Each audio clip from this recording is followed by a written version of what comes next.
Hello everyone, welcome to another Leagues 4 video. Today we're going to be doing a deep dive into the wonderful Misthalin. You can see that right here. I am at Lumbridge, just like all of us will be on that very first day, right in the morning, our morning in Misthalin. For me, I'm going to be waking up at like 4 a.m. if you're from the West Coast. So it's definitely going to be a lot of fun in that first morning. And, regardless of what region, and I did look it up, okay? Irregardless is a word, all right? So screw you guys. I'm not stupid. English language is stupid. Regardless of what region you end up going or whatever relics you're picking, it's good to be familiar with Misthalin and Karumja, our starting areas. So that not only do you have, a good grasp of what you want to be doing in, the early stages of the game, but also so that you know what content's actually going to be available to you as you level up and progress. Because remember, there is going to be content in these regions past the very first day, the very first couple of levels. There is more stuff there. And I think a really good example of that is the Abyssal Whip, right? This is like one of the, kind of most iconic RuneScape weapons. And of course, everyone's thinking like, okay, well, we got to go to Mauritania. But in fact, every single person is going to have access to the Abyssal Whip and the Abyssal Demons as a Slayer task because you can actually get to them in Misthalin. So just at the start of the game, everybody is going to have access to fairy rings. A Fairy Tale Part 2 is auto-completed as soon as you make your character, basically. And you'll be able to use fairy rings. A Draymond Staff will be in your inventory. So basically the first thing you can do is, run to Zanaris or basically find any fairy ring and explore Zanaris all you want. And so you'll also have access to the huge network of fairy rings, including this one, ALR, which takes you to the Abyssal area. And you can see, I think I have these guys marked from my last leagues, honestly. It's got Abyssal Demons here, as well as Abyssal Walkers, Abyssal Leeches, and I think these guys are called Abyssal Guardians. So this is a really easy way for you to actually be able to kill Abyssal Demons. You're obviously going to need 85 Slayer, which is going to take you some time. But you are going to be able to kill these guys with just Misthalin. You won't need Mauritania. Other than that, you'll also have access to these other Abyssal creatures, which typically they only spawn in the Abyss, which would, I think, require the Wilderness. But you'll be able to kill these for a number of purposes, mainly for the pouches that they'll drop for rune crafting. But they can also drop talismans, which can be a really nice way of getting some of those early talismans for rune crafting. There's not a lot of really easy ways of getting like a cosmic or a nature talisman in the early game. And it's about a 1 in 128 drop chance. So you might have to spend a little bit of time here farming them out. But it's not a bad option in the early game to try to spend some time killing these. And speak of the devil, the nature talisman drops right here. So, find a spot that has, I think the Abyssal Leeches are like the easiest. That's why I have them marked. I just find a spot that has a bunch of them. And I basically train combat here to get my talismans because I need them anyways. Okay, and I forgot to add that if you go to DIP, this is the fairy ring that will take you to the Abyssal Sire, which is again a Slayer boss. Is where you get the Abyssal Bludgeon. And there's 4 instances of this guy, so even though it's not like an instance, you can basically go to one of these 4, like the Sire. I'm not going to make a whole guide about it, but in case you're wondering, you do not actually need shadow spells. Typically, you have to use shadow spells to like stun the boss during phase 1. You can actually do it without shadow spells if you don't have the desert unlocked. It just is a little bit more annoying. So keep that in mind. You can go do the boss. You can get your Abyssal Bludgeon. You can do all your Abyssal Demon tasks here on task. Now, if you take the fairy ring to BKQ, we can also go to the Enchanted Valley, which, if you've ever played an Ironmen, is one of the most important regions that you can get to in the early. And you can see I actually have it marked already, probably from the last leagues. And one of the best parts about the Enchanted Valley and why it's so important for your early game, and you're going to see a lot of people here, is that if you go ahead and you try to chop down a tree, you'll spawn a tree spirit. Why are these guys important? Well, they have a chance of dropping a rune axe, and depending on what regions you choose, it can be a little bit difficult to get a rune axe, right? This only has a 1 in 32 chance of dropping, so you're not going to be here for too long. And it's also nice to know that these tree spirits actually scale based off your level. So I'm basically maxed on this character, so I have a level 159, but if you were like level 3, this monster would only be level 14, right? The only problem with these guys is they don't actually give you experience for, they don't really give you any experience at all. It's only for, the actual spell that you cast. But in the very early game, that's totally fine. You can still get a little bit of mage experience and just try to sit here and get your rune axe. Again, you'll find a lot of people here. And it's also, you're not competing for it because every single person who tries to click a tree is going to spawn their own one. Um, and so you're not actually competing. You can just spawn your own one, find a place, and then try to, get an axe. These guys also have a really good chance of dropping nature runes, which is really useful, because high alchemy is another very important way of training your magic in the early game in leagues. So try to get your magic level to 55. Try to find a way to get nature runes, either by rune crafting them, or buying them from a shop if you have some kind of rune shop available in the regions that you pick. And again, even if you level up and their combat level is a little higher, you can just safe spot them. It's super easy here. Stay nice and healthy. And speaking of staying healthy, today's video is brought to you by our sponsor, a banana. Remember, guys, between all of your pizzas and your energy drinks, try to get your vitamins, try to eat a little bit healthy, eat your fruits and veggies. Make sure to get, some hours of sleep every day, and save the heart attacks for your hardcore Ironmen when they disconnect in the middle of a raid. Of course, we can't forget about, the city of Zanaris itself. There is quite a bit that you can get done here. If we look at the map, over here you have the Cosmic Altar. It's not too far. You only need to cross these shortcuts or just go around, but I would just probably get the shortcut with agility. You will need a Cosmic Talisman. Again, that's why I brought up that Abyssal area first. There's also a bank here, a couple other things.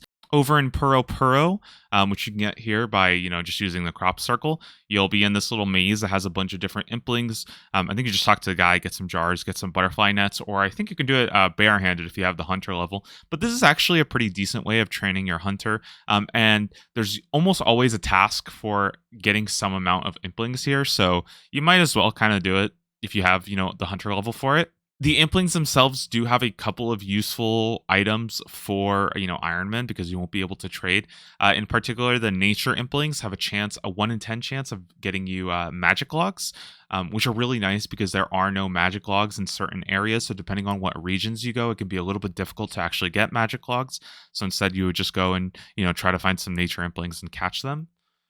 Additionally, if you do get your hunter up to a pretty high level, it's a lot rarer to find them, but you'll be able to get like a dragon implings, which can give you Amulet of Glories as well. It's pretty hard to actually get an Amulet of Glory. Sometimes it's actually difficult to even recharge it if you don't have like the Heroes Guild unlocked. But this might be just an option for you if you want to try to, get dragon implings here as opposed to getting your crafting up. Although crafting is pretty easy in the league, so I would just do that instead. Of course, we do have Chaeldar here, who is a Slayer Master if you want to use them. Remember that all Slayer Masters function exactly the same, so I don't think this one's that good because it's a little bit out of the way compared to like Vanaka or Duradel. Should have a lot easier time getting there. In addition, if you feed a raw chicken to this chicken shrine, you'll be able to go to the evil chicken lair, which has black dragons that are completely safe spottable. The only thing that you need to do is you need to start Recipe for Disaster, the Sir Amic Vars portion of the quest that has you talk to the wise old man, and then you'll be able to go there. Even if you don't have like Legends quest complete, you'll be able to go there, and you can actually safe spot some black dragons if you need black dragon hide or dragon bones, or maybe there's a task. Now, the last thing I wanted to bring up was this marketplace here, which I don't think I've been in since like 15 years ago. But you can actually pay a diamond to get in here. I think a cut diamond. So if I don't know. I'm not sure how you would get one of those. But there's a couple nice things here. In particular, there are some yew trees here. You might think, well, a yew tree here is super, super out of the way, and I don't want to pay a diamond every time. But if you have like a gathering relic, for example, that lets you automatically bank everything that you have. These kind of out of the way resources are actually pretty decent because there's not going to be like a lot of competition for them. Although with the new forestry updates, it's not as bad of a competition. But basically, like finding these kind of out of the way trees is it's okay if you have a gathering relic or if you have some fast way of banking. Let's say you can teleport and then last recall back. That's also going to be an option. And the last thing that you'll find here is a Dragon Dagger and Dragon Longsword, which is, this might be one of your early game weapons that you can use if you don't have like a Dragon Scimitar, for example, from Kandarin. So keep that in mind, get your diamond, and then, this is your spec weapon. Dragon Longsword might just be your best weapon for the time being. Now, moving on to Draynor, there is quite a bit to do here as well, and again, very easy to reach. It's still in this Misthalin area, which includes Varrock, basically everything here, this kind of area. So in Draynor, probably the best things I would look out for is the Vampire Slayer quest. It's very easy to complete. I think you can safe spot the guy, and you'll get a ton of attack experience by doing that. So if you get a chance, talk to Morgan, get Vampire Slayer done.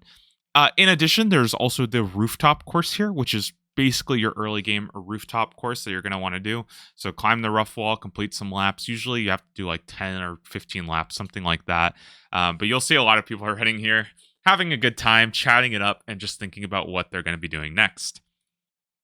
Of course, there's the all too familiar training spots of Draynor with the Dark Wizards. We got the willow trees here, as well as a couple fishing spots. So these are just a couple of early game spots that you can go to. Now, over at the Wizard Tower, it does have a Fairy Ring DIS that you can get to. There's a couple quests here like Imp Catcher, Rune Mysteries, but a lot of people will be here early to try to kill a lesser demon that's in the cage, which is almost always, it's like one of the most iconic tasks for leagues.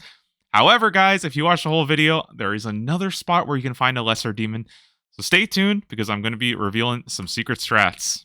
In addition, there's the Master Farmers here, which is a pretty iconic league's task is to get like a Ranar seed from Master Farmers. So you'll see quite a people spamming the Master Farmer over here as well. And before we do leave Draynor, make sure to trade Diango. Get yourself a Chronicle because the Chronicle can be, you can fill it up with pages, right? Grab your pages, put in the Chronicle. This is, first off, it's going to give you a pretty fast teleport, but the teleport itself is quite strong because it's going to take you straight to Varrock over near the Champions Guild before you might even have that teleport available. So I would definitely try to get to Draynor early and get the Chronicle. It's a pretty easy teleport to have just as an emergency. Now, before we talk about Varrock, I did want to mention Achievement Diaries. Achievement Diaries are a very good way in the early game to just try to plan your route, even if we don't know the tasks yet. I think creating a route to try to get the early, easy, maybe the medium Achievement Diaries done, along the way, you're going to get a lot of other tasks done, and usually the Achievement Diaries are a task in themselves. So that might be just a nice early game plotting, like a mapping of where you want to go. If you're a little bit lost or you're not entirely sure what you want to do, just try to get that done. Or just do tasks. It doesn't really matter. In particular, I wanted to bring up the Lumbridge and Draynor tasks because some of those actually happen to be in areas that aren't in Misthalin and they do want you to complete it. There's a lot of tasks that are actually auto-completed. In particular, the Elite Lumbridge and Draynor Diary has 4 of the 6 tasks already completed for you. So you only need 88 smithing and 76 rune crafting to finish it. Even if you can't do this on like the first couple of days, this might be something you want to try to get done a little bit early because this is probably going to be a pretty decently weighted task that you can complete with pretty minimal requirements. You don't have to actually do all the tasks. A lot of them will be auto-completed for you. Don't forget that Achievement Diaries do also give you the experience lamp that you can use in a skill. Elites give you like a 50k lamp, which could be like $500,000 or more. So that can be another really good way of getting experience because it will get the boosted rates as well. Now, over in Varrock, one of the best things that you can do in our Champions Guild is to actually go to the shop here. Wait, this is the wrong shop. You can go to the shop here, which sells rune items and some green dragonhide. In particular, if you're not able to get a rune scimitar, which is kind of difficult in the starting zone, and the only best way of doing that is to kill like Zamorak warriors, which would require Kandarin and a lot of safe spotting them. But a rune sword might be what you want that will kind of like get you until, you know, your next big weapon, whether that's Brine Saber, Dragon Long, Dragon Simi, whatever. A rune sword is actually pretty good. It's slightly better than the rune longsword unless you're fighting something that has a lot of defense. You can also get a rune plate skirt, so a little bit more defense. Now, one of the best parts of Varrock is there's just a ton of shops here that you'll be able to buy stuff. Obviously, you have a magic shop here that's going to sell runes, including chaos and death runes, which can help you in the early game get your magic levels up.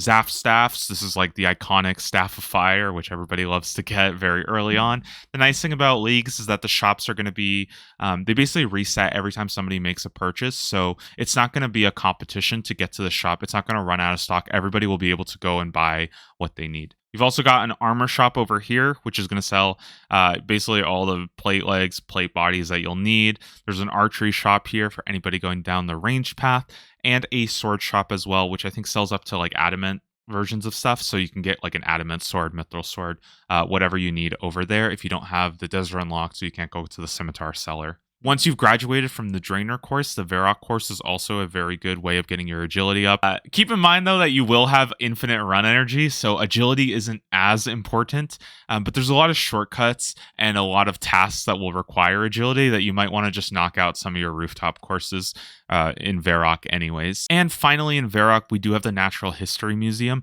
If you go downstairs, talk to Orlando Smith, you'll be able to do the natural history quiz, which gives you a fair amount of hunter and slayer experience, which is boosted as well.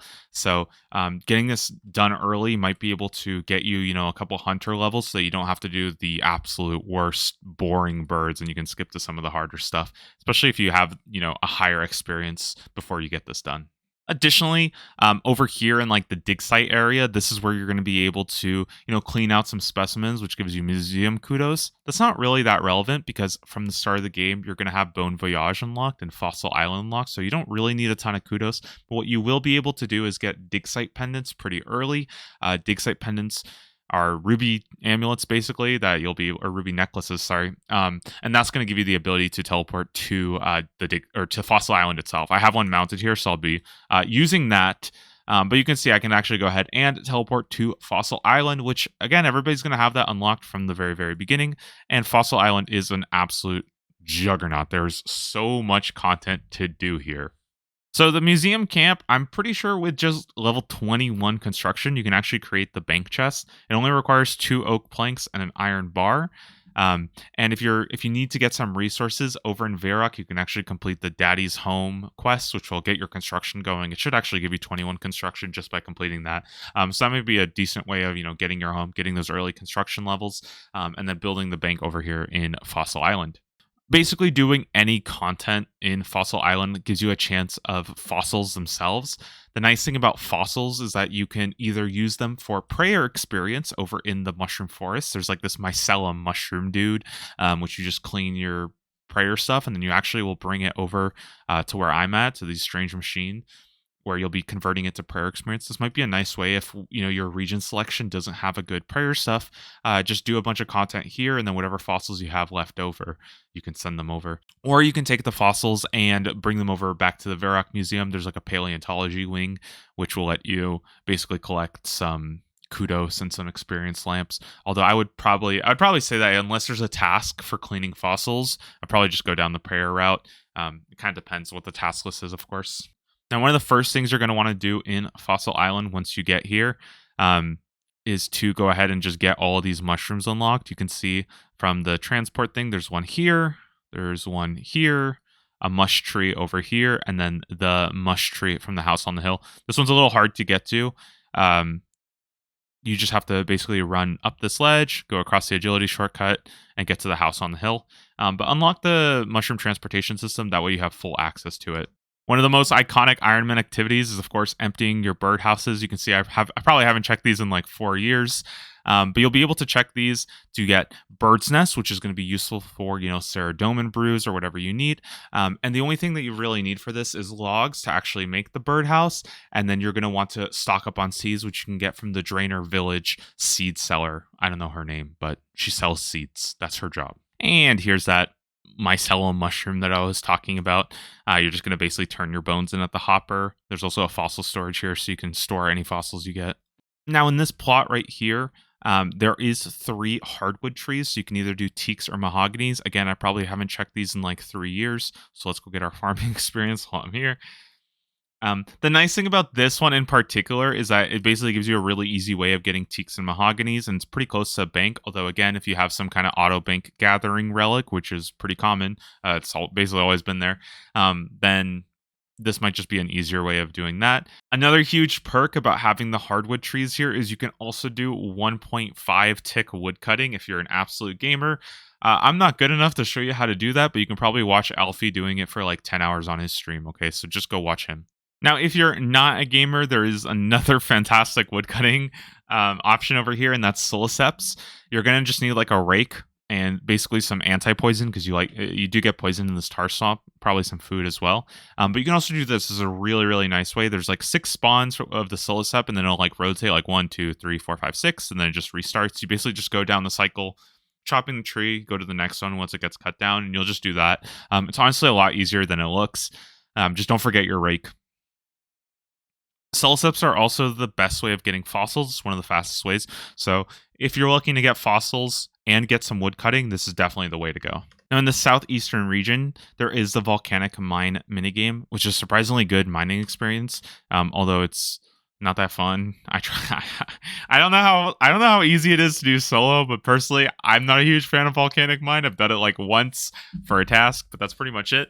But what you can do is you can also get these ash piles over here. If you mine them, you'll be able to get volcanic ash, which is used to make ultra compost. So I would definitely try to go here at some point and just grab like a couple hundred of them, so that anytime you're doing farming, you can just add the dust into your compost to get ultra compost. It's going to help speed up your farming. Okay, and for some final skilling methods, if you go ahead and take a rowboat out here, you can go basically underwater, which is a nice area that has seaweed. If you want to make a giant seaweed, that can be a nice way of getting farming, as well as getting seaweed that you'll need for crafting if you want to go down the path of glass. Additionally, there's also drift net fishing underwater, which is a nice way of getting both hunter and fishing experience. I think it's like pretty efficient to do. So if drift net fishing is something you like, check that out in Fossil Island. Also, there's herbivore over here where you'll be clicking on rocks. I don't have the hunter level for it, only 79. But you'll be able to track down the herbivore. It's very, very simple. You just follow the tracks, click the next thing. You do that like 5 or 6 times. And then you'll loot the herbivore, get yourself a bunch of herbs, which are obviously very useful for herb lore. I did a lot of herbivore last leagues, and I thought it was pretty fun. No problem there. Of course, we can't forget about ammonite crabs. These guys are going to be packed basically all the time in the first couple of days, so I would not expect too much luck over here. It's not going to be as empty as in a 2K world like I'm on right now. But if you're kind of smart, there are a couple other spots where you can find these ammonite crabs. For example, this trapdoor right here, which usually leads to the Wyvern Cave. I think this is a Slayer only one. Typically, the other one is on the other side of the island. But there are a couple other ammonite crabs over here. So if you're lucky and there's nobody here, you might be able to snipe one and just AFK some combat experience here. Super easy. Just run in, try to get aggro on them, and then go nuts. As for wyverns, these guys kind of suck. Personally, I'm not a huge fan of them as a task. And their loot table isn't like fantastic or anything. But it's an early Slayer task that's unlocked. It's almost always going to be, there's probably going to be some tasks to kill one. So luckily you won't get these until like level 62 Slayer anyway, so don't worry about them too much. And by then, hopefully you'll have enough points to either choose your own tasks, or you can buy the unlock that makes this no longer a task from the Slayer shop. And that's it for Fossil Island. Now, over in Lumbridge, when you make a new account, you can actually talk to Count Check, and he'll actually be able to teleport you to the famous Stronghold of Security, which is something that a lot of you probably are going to be doing the first couple of minutes. There's going to be hundreds, if not thousands of players doing the Stronghold of Security over in Barb Village. So it's actually kind of safe. There's a very low chance of you dying over there when there's like thousands of people running through it, unless you get like completely mobbed out by an Anku. So, of course, you can go ahead and get your Stronghold done. Make sure that your account safety is properly set up, because the worst thing ever is, 5 minutes into the league, is you find out that you didn't actually have 2-factor authentication set up, and now you have to log off and, get all that set up, and you're like, damn, I just want to go play. So check your account, make sure you got it set up so that when you actually do play leagues, you don't run into that issue. You only need to complete 3 floors to get the 10,000, but let's be honest, you're kind of a loser if you don't complete the 4th floor and get your fighting boots as well. In Barbarian Village itself, there's not too much to talk about. There is a spinning wheel in case you have any flax. There's the pottery oven and the potter's wheel if you want to, make some stuff, and there's like a task for an unfired bowl or something like that. And you have this helmet shop as well, which if you need some helmets for whatever reason. Now, a lot of you might want to go over here to the trout and salmon so that you can go ahead and fly fish here. And this is a pretty good way, although I would personally advise just go to Shiloh Village instead, because there's some spots there too that are a lot closer to a bank and just better overall. So just go to Shiloh Village if you need to do your fishing in the early game. And finally, over in Edgeville, there's a couple other things that we can talk about here. Of course, you got some yew trees over here, so you can go ahead and cut those. Remember, with forestry, not as much competition for them, but that just might be a nice way of getting some logs if you need them. You can actually go and talk to Oziak, whatever you call this guy, to get your rune plate body, your green d'hide, and some anti-dragon shields. Remember that from the start of the game, Dragon Slayer 1 is auto unlocked, so you'll be able to talk to Oziak as well as go straight to the Champions Guild as well. That's going to be auto unlocked once you start the game. You don't have to actually go and do Dragon Slayer 1. Now, over in Edgeville Dungeon, there's quite a lot of content here as well. You won't be able to access the wilderness area of the Edgeville Dungeon because that all counts as the wilderness, but you'll have access to Vanaka, who's probably going to be one of the easier to get to Slayer Masters. Probably him or Duradel. There are a couple monsters here. There's the famous Hill Giants area, which, you can get a brass key to get here faster from upstairs from this little hut. Killing hill giants is a nice way of training because you're also going to be wanting to get keys so that you can go kill Obor, which is usually a task. There's usually a couple tasks for Obor, so if you get some of these early when you're training, you might be able to go ahead and challenge Obor for his stuff as well. In addition, if you take this pipe squeeze, which requires level 51 agility, or you can take the long way through the Varrock sewers, there's a couple moss giants here as well, so you can actually get that completed as well. In addition, there's also the chance of getting keys for Bryofata. So again, moss giants, not a bad way of farming some early game combat experience because you'll be able to actually go ahead and get those keys. All right, and the big one, we've been saving this for last, but it has been announced that in addition to Misthalin, and this really takes the region up in level, we are also going to have access to Soul Wars and the entirety of the Soul Wars island, the Isle of Souls. And it's pretty huge. Honestly, you might not know. You might think this is all just a minigame, but there's actually a surprising amount of content that you can do here. In fact, there's actually so much content that somebody actually made a really good infographic. This is courtesy of Zigzag Ziggle from the League's Discord. If you aren't in the League's Discord, go check it out, okay? There are some smart people in there. They know their stuff. They will help you out, and you get some of the best discussion around while we all wait because we can't play yet. First up, there is some early game skilling stuff that you can do here, and the reason why this might be nice is because you might find it easier to go here, in particular if you want to do mining or wood cutting. It might be easier to go to a spot that has less competition, so you're not competing against 50 other people who want to get the coal rocks as you. So for fishing, we got shrimp, sardine, herring, anchovies. There's mackerel, cod, tuna, even lobster pots, bass, swordfish, and even sharks. So there's quite a bit that you can find around. Again, a lot of these aren't super close to the bank, but if you have a gathering relic or if you have like last recall, so you can teleport away and then come back, this can be a very, very nice way of getting your fishing up in the early game. Especially if you're still looking to get your fishing level up to Karambwans, which are kind of the best fishing in most of leagues, honestly. In addition, for mining, there are clay, tin, copper rocks, iron rocks, silver rocks, coal rocks, gold rocks, mithril rocks, and also some addy and rune. And you can actually find the addy and rune ore in this dungeon over here, which also has some monsters, which we'll get into a little bit later. Hopefully, I'm not spoiling too many secrets, and because I know some of you probably already plan to do this, and I'm not just ruining your day one strats of going here and praying that there's nobody there. For wood cutting, there's, again, a ton of different trees here. We got regular trees, maple trees, yew trees, but in addition, there's also teak and mahoganies in the north side.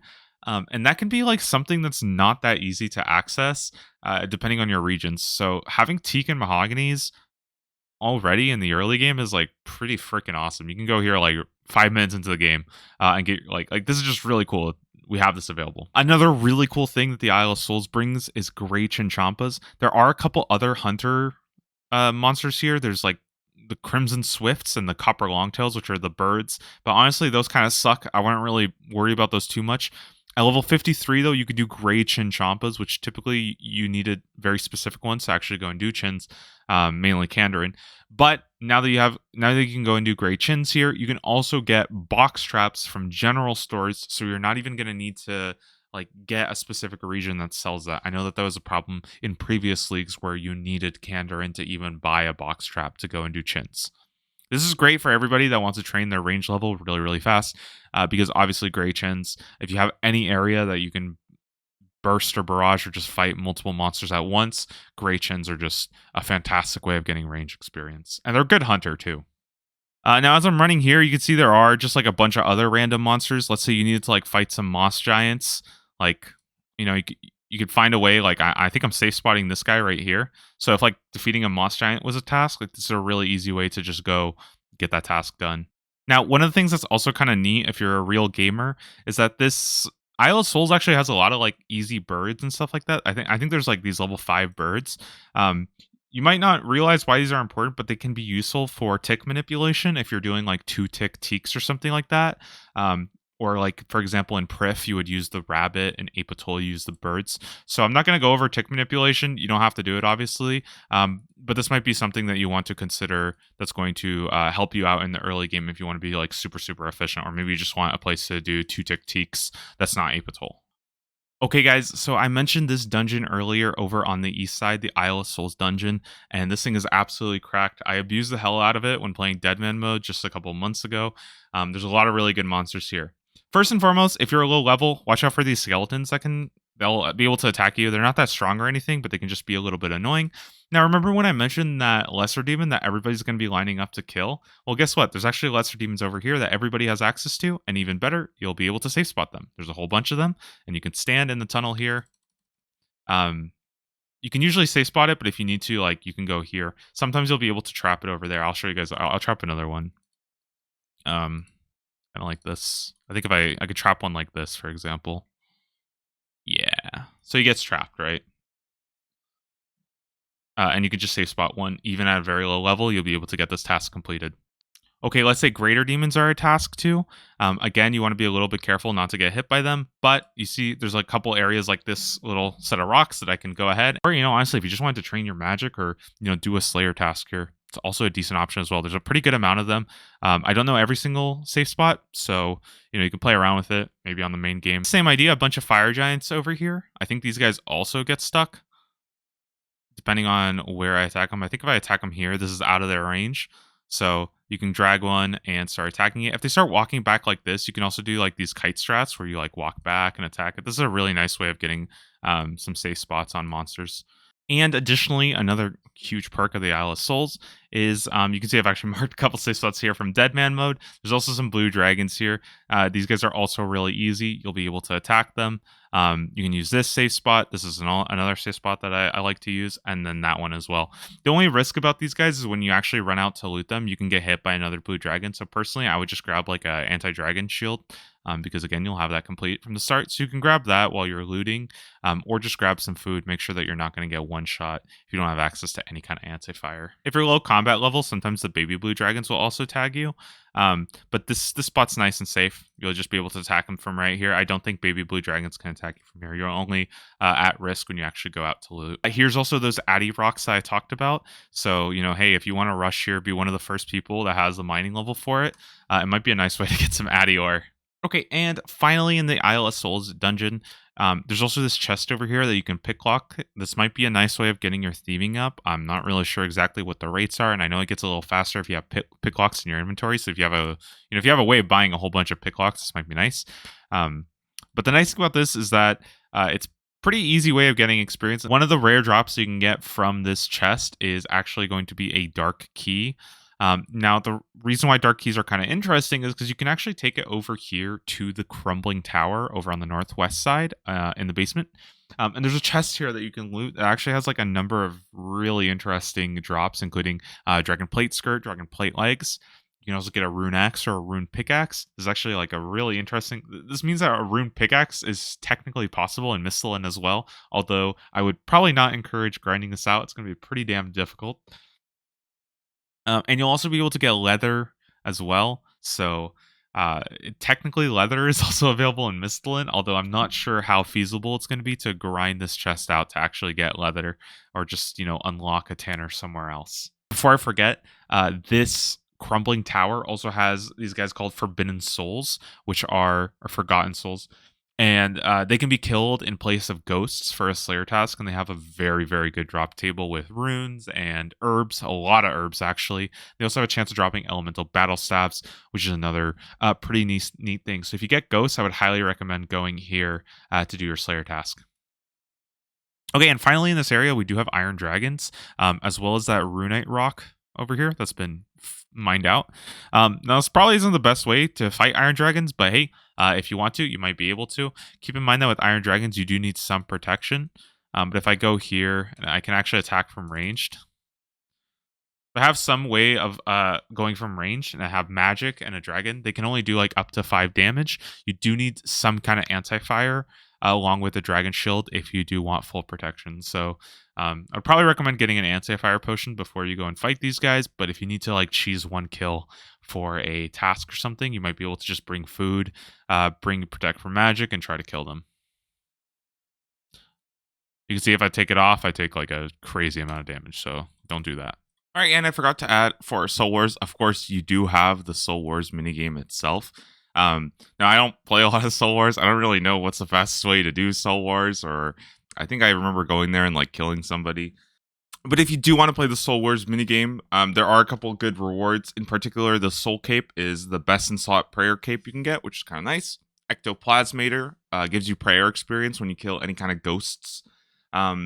And then you can also imbue stuff. And this is pretty cool because typically you need a Nightmare Zone to imbue things like your Black Mass, Slayer helmets, and then any rings that you had from the Fremnik area. But you can actually imbue them just at Nomad after you've done a couple Soul Wars games and gotten the points for it. Additionally, you can get Spoils of War. This is like a gamble chest that has a couple of good items, including, Dragon Scimitar, Dragon Mace. So you could actually get Dragon Scimitar from Nomad, although you would need to still complete Monkey Madness to wield it, so it's not that good. There's a couple things that you can get from the Spoils of War, but it's probably really rare, so I wouldn't gamble it. But definitely for imbues, Soul Wars is going to be a pretty good option. All right, guys, and that's going to be it for our morning in Misthalin. Again, there's probably a lot that I could cover, so if I did miss anything, let me know down below. Initially, I wanted to make this video covering Misthalin and Karumja, basically both the starter regions. But honestly, this video's gone long enough, and I'd rather just make a separate one. So you should expect a Karumja one coming out in the next few days. And if you guys like that, I can try to basically do a similar deep dive for every single zone. Because, what else am I doing until Leaks comes out? Again, thank you guys for watching the video. Hope you guys enjoyed it. Hope you guys found something useful. I'll see you in the next one.